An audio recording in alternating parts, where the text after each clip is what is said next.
जो सास सूरत देखकर चांद सी बहुरिया घर लाती है, वही चांद सी बहुरिया सास को दिन में तारे दिखाती है।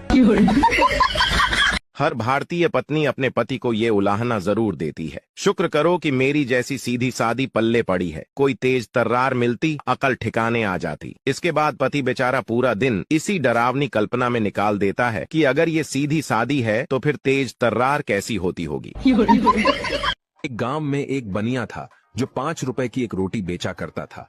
उसे रोटी की कीमत बढ़ानी थी, लेकिन बिना राजा की अनुमति कोई भी अपने दाम नहीं बढ़ा सकता था। कुछ दिनों बाद राजा के पास बनिया पहुंचा और बोला, राजा जी, मुझे रोटी का दाम 10 करना है। राजा बोला, तुम 10 नहीं 30 रुपए करो। बनिया बोला, महाराज, इससे तो हाहाकार मच जाएगा। राजा बोले, इसकी चिंता तुम मत करो, तुम 10 रुपए दाम कर दोगे तो मेरे राजा होने का क्या फायदा। तुम अपना फायदा देखो और 30 रुपए दाम कर दो। अगले दिन बनिए ने रोटी का दाम बढ़ाकर 30 रुपए कर दिया। शहर में हाहाकार मच गया और सभी जनता राजा के पास पहुंचे। बोले, महाराज, यह बनिया अत्याचार कर रहा है, 5 की रोटी 30 में बेच रहा है। राजा ने अपने सिपाहियों को बोला, उस गुस्ताख बनिए को मेरे दरबार में पेश करो। बनिया जैसे ही दरबार में पहुंचा, राजा ने गुस्से में कहा, गुस्ताख, तेरी यह मजाल, तूने बिना मुझसे पूछे कैसे दाम बढ़ा दिया। यह जनता मेरी है, तू इन्हें भूखा मारना चाहता है। राजा ने बनिए को आदेश दिया, तुम रोटी कल से आधे दाम में बेचोगे, नहीं तो तुम्हारा सर कलम कर दिया जाएगा। राजा का आदेश सुनते ही पूरी जनता ने जोर से बोला, महाराज की जय हो, महाराज की जय हो। अब नतीजा सुनिए। अगले दिन से 5 की रोटी 15 में बिकने लगी। अब जनता भी खुश, बनिया भी खुश और राजा भी खुश। निष्कर्ष, जनता को मूर्ख बनाने में माहिर को ही जनता कुशल शासक मान लेती है।